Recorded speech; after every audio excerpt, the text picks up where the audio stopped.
Merci de nous rejoindre sur Média TV dans On se dit tout, deuxième partie de notre émission d'aujourd'hui. Les évaluations annuelles, comment les préparer pour les passer au top. On en a parlé il y a un petit moment avec vous, Rizlan Riachi.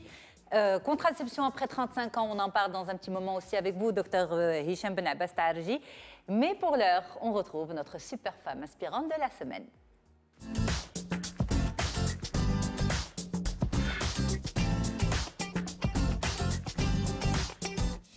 Fawzia Tallout Meknassi, merci beaucoup d'être là. C'est un plaisir de vous recevoir, madame. Vous êtes un grand nom des médias marocains, vous êtes un grand nom de la communication et puis du travail social.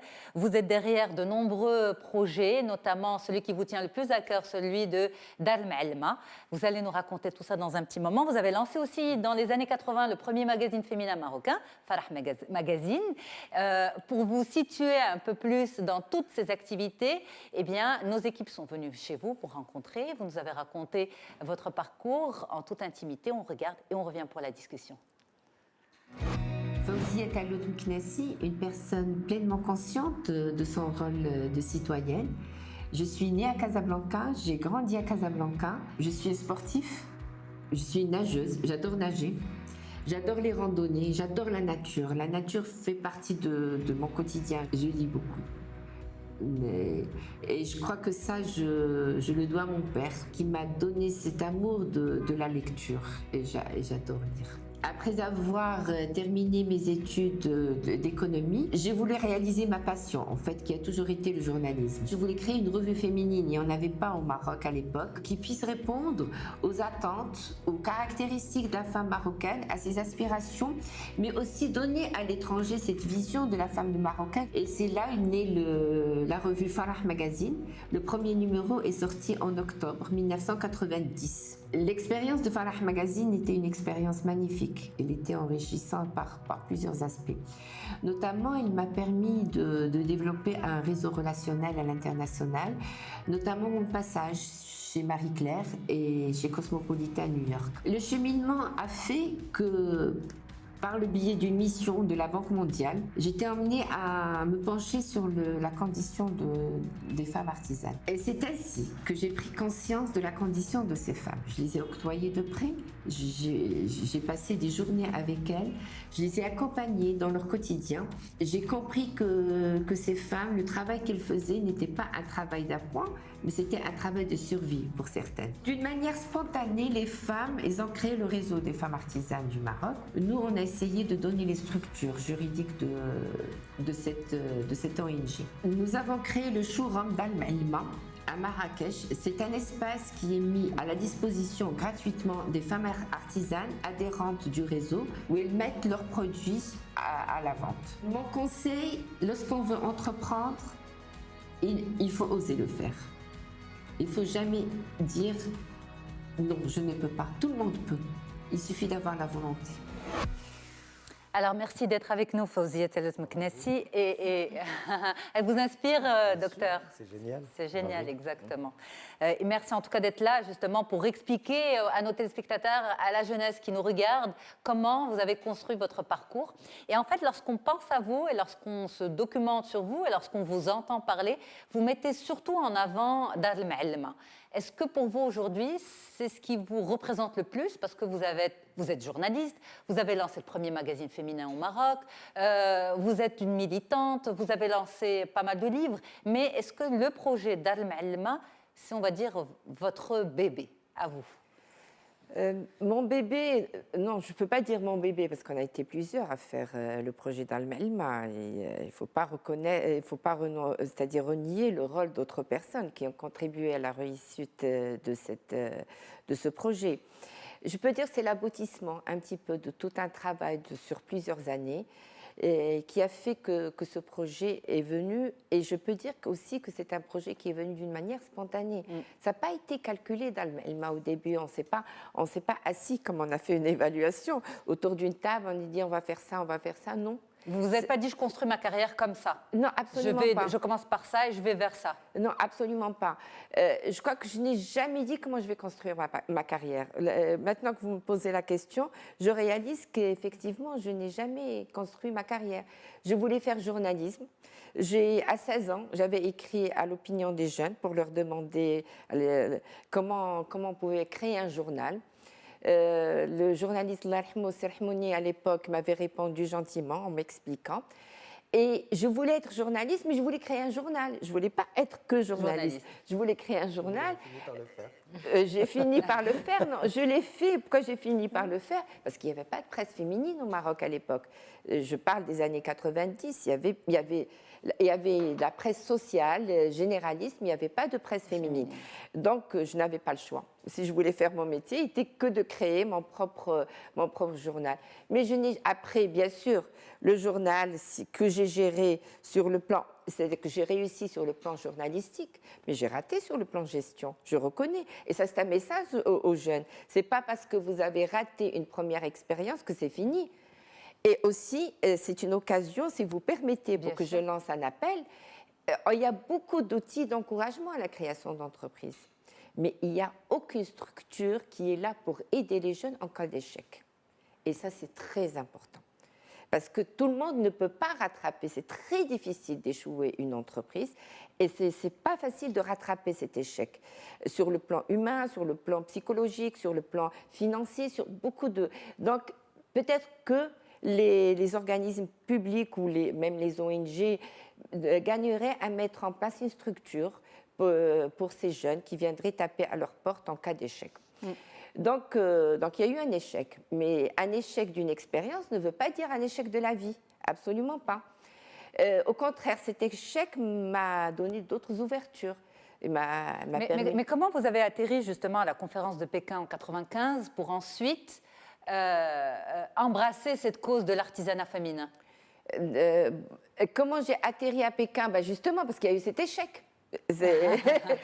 Qui a eu cet échec, j'étais obligée je ne publiais, c'est-à-dire j'étais sur le point d'arrêter la publication de la revue. J'ai fait un point d'honneur de couvrir Pékin parce que justement, en attendant, enfin, dans la foulée des choses, j'ai intégré un organisme international qui était basé à Washington et on travaillait sur la condition de la femme. Donc, j'étais consultante internationale en la condition de la femme et on faisait une approche journalistique sur un plan local, régional et international.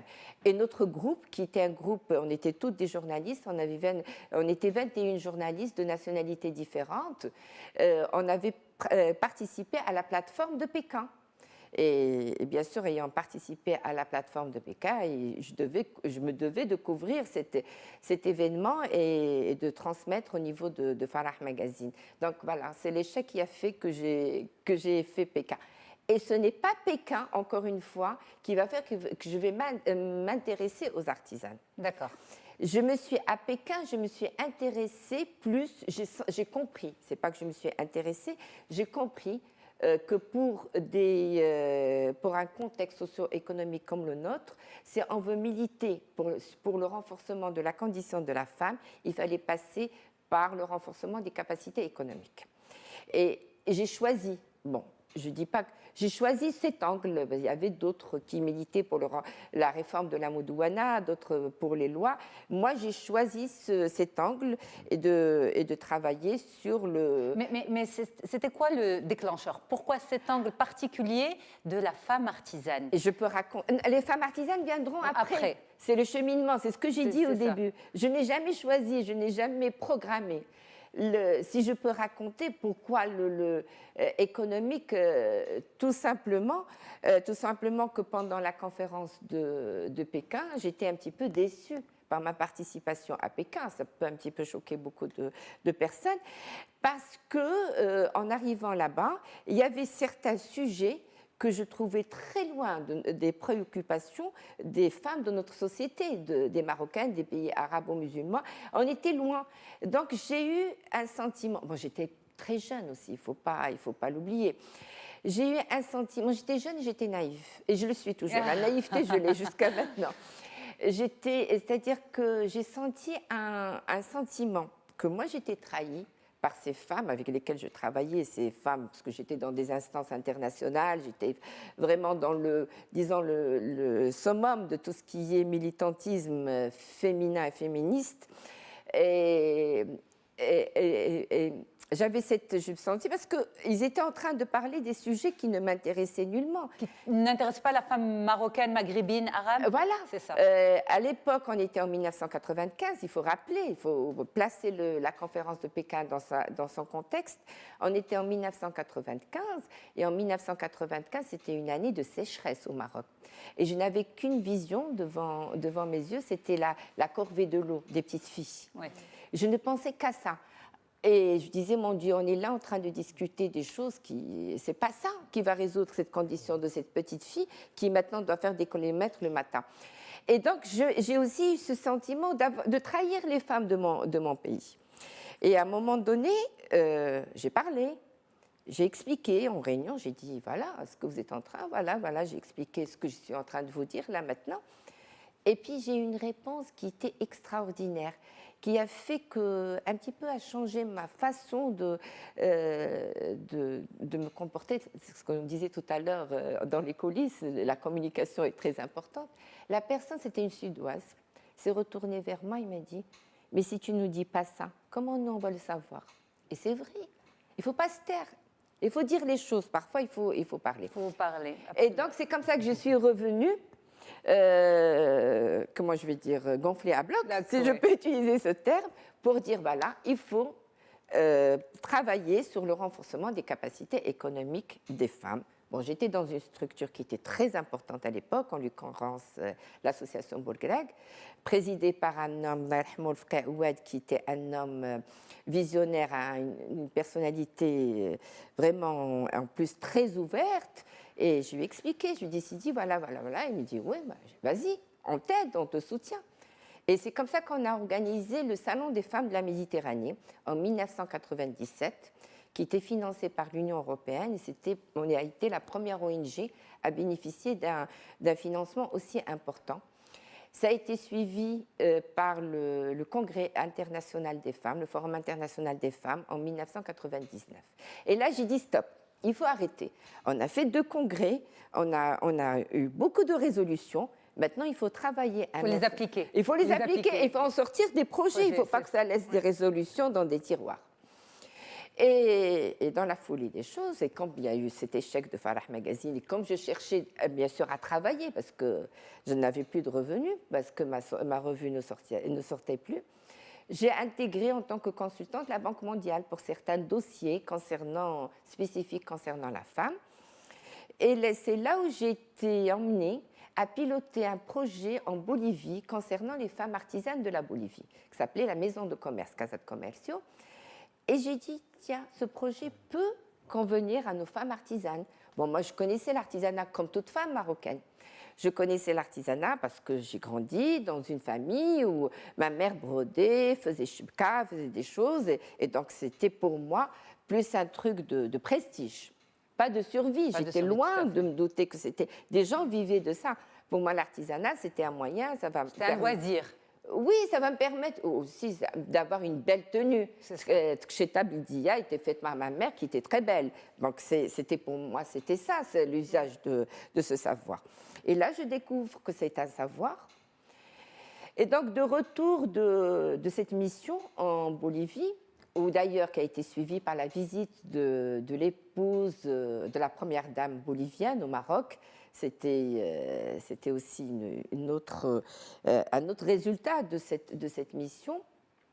J'ai contacté la Banque mondiale pour leur demander de faire ce projet au niveau du Maroc. Bon, à l'époque, on m'a dit non, ça ne les intéressait pas vraiment, jusqu'en 2007. C'est en 2007 qu'on nous a contactés pour nous dire est-ce que vous voulez faire le projet Est-ce que ça tient toujours? Oui, est-ce que vous voulez toujours le faire? On s'est dit oui, pourquoi pas, on va le faire. On a un financement, on a tout. Mais pour nous, c'était un petit projet qu'on va aller faire, surtout qu'on n'a pas se casser la tête pour avoir notre financement. Et là, on a commencé à faire notre projet. J'étais accompagnée aussi par un partenaire, il faut que je me dois de le citer, c'est Abdelkrim Ouad, qui est le président fondateur du réseau des femmes artisanes du Maroc. Vous savez qu'il y a des hommes qui militent pour des femmes. C'est vrai. Et donc, au début, on va commencer à étudier de plus près cette condition des femmes artisanes, aller dans les montagnes, on a été dans des villages, dans des douars, et c'est là qu'on va se rendre compte de la réalité des choses.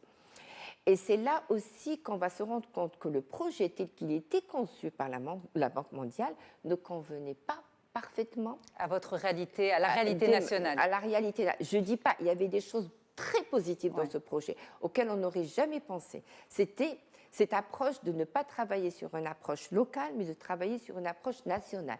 On n'aurait jamais pensé à inviter des femmes de l'Aïon avec des femmes de Oujda pour les mettre ensemble autour d'un atelier. Et c'est ce qui va faire la force de ce projet. Je sais que vous avez beaucoup de choses à dire. On adore vous entendre parler, mais je sais qu'il y en a un à côté de vous qui veut vous poser une question depuis tout à l'heure. Vous voulez terminer. Je vais juste arriver à une chose. Allez-y. Alors, c'est très important, parce que là, j'arrive à la réponse de votre question. Très bien, on y va. De 1995, j'arrive à 2008.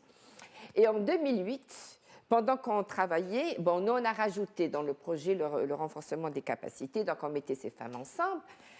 Ces femmes venaient, ils n'étaient pas très convaincus. Et puis un jour, c'est très important, les réunions d'équipe, en réunion, le nom d'Alma Elma est sorti. Qui l'a sorti? Je ne peux pas dire qui. C'est sorti. Et dès que ce nom est sorti, du coup, les femmes se sont appropriées le projet. Et ce qui va se passer, qui est merveilleux, ce n'est pas nous, ce n'est pas l'équipe administrative qui a fait le réseau des femmes artisanes du Maroc. Ce sont les femmes elles-mêmes. C'est merveilleux. Ils l'ont fait d'une manière spontanée. Ils ont compris que dans la complémentarité, ils vont pouvoir progresser. Et ils ont commencé à travailler autour de ce projet. Et puis nous, on a vu. C'est devenu aujourd'hui une institution, Dalma Elma. Ah, oui. C'est plus un projet, c'est une vraie institution. Dalma Elma, c'est merveilleux. C'est 3000 femmes artisanes adhérentes, un peu plus, je crois qu'on est même à 3400. C'est 12 régions du Maroc. C'est 96 ateliers de formation par an. C'est un showroom où on vend. Maintenant, c'est des partenariats un peu partout. C'est devenu le réseau des femmes artisanes d'Afrique, avec le congrès des femmes artisanes africaines. Donc, c'est beaucoup de choses. Il faut que je rentre quand même, il faut que je dise un mot, si vous me le permettez. Dalma Elma ne serait jamais devenue ce qu'elle est sans l'appui de son Altesse royale, la princesse El Lamri. Elle a tenu à venir elle-même lancer sous sa présidence effective cette initiative. Elle l'a suivie pendant des années. Et voilà, maintenant, Dalma Elma, elle a de quoi être fière. Parce que maintenant, Dalma Elma, ce n'est plus au niveau du Maroc. Dalma Elma, c'est dans 7 ou 8 pays africains. Et ce qui est merveilleux, c'est qu'ils ont pris le nom Dalma Elma. D'accord, qui est resté commun à voilà, à ils mettent d'autres ONG, le réseau des femmes artisanes du Mali, Dalma Elma Mali. Voilà, et ça, c'est merveilleux. Merci beaucoup, Fawzia Tallout Meknassi. Ma srinach bik, je vais vous le dire بالعربية, parce qu'en français, ça vous fait rire, Rizlen? C'est vrai. C'est ça, en arabe. Ma srinach biha. Docteur, un petit mot. Oui, moi je voulais juste faire le lien entre les deux. C'est justement il faut avoir la confiance en soi. C'est ça qui permet justement de dépasser l'échec. L'échec, il ne faut pas le voir comme un échec et arrêt, mais comme une expérience. Et malheureusement, au Maroc, les jeunes et même d'autres moins jeunes, on est beaucoup dans cette situation d'assister. Autoflagellation par rapport à l'échec. Non, d'assister, je ne veux pas oser, je veux pas, j'ai pas confiance et tout. Alors qu'au contraire, comme vous l'avez dit, ces gens-là, c'était une histoire de survie. Donc la survie, eh ben, on a besoin de manger, eh ben, on va faire. On ose, c'est le terme d'oser. Et en osant, eh ben, souvent on réussit. Et même si on échec, on peut se relever. Parce que, merci pour la conclusion, docteur. Un petit mot. Oui, l'échec, on peut se relever, mais ce n'est pas toujours possible. C'est pour ça qu'il faut des structures d'accompagnement. Quand un jeune a 21 ans, 22 ans, 23 ans, il échoue quand il a derrière lui un crédit à la banque de 2 millions de dirhams. Croyez-moi que ce n'est pas facile à dépasser. C'est ça. Merci beaucoup d'être là pour défendre les droits de toutes ces personnes, jeunes, moins jeunes, femmes, hommes. Et merci pour la mobilisation féminine, mais aussi masculine, à laquelle vous avez fait référence, Fawzia Tallout Meknassi. Merci beaucoup.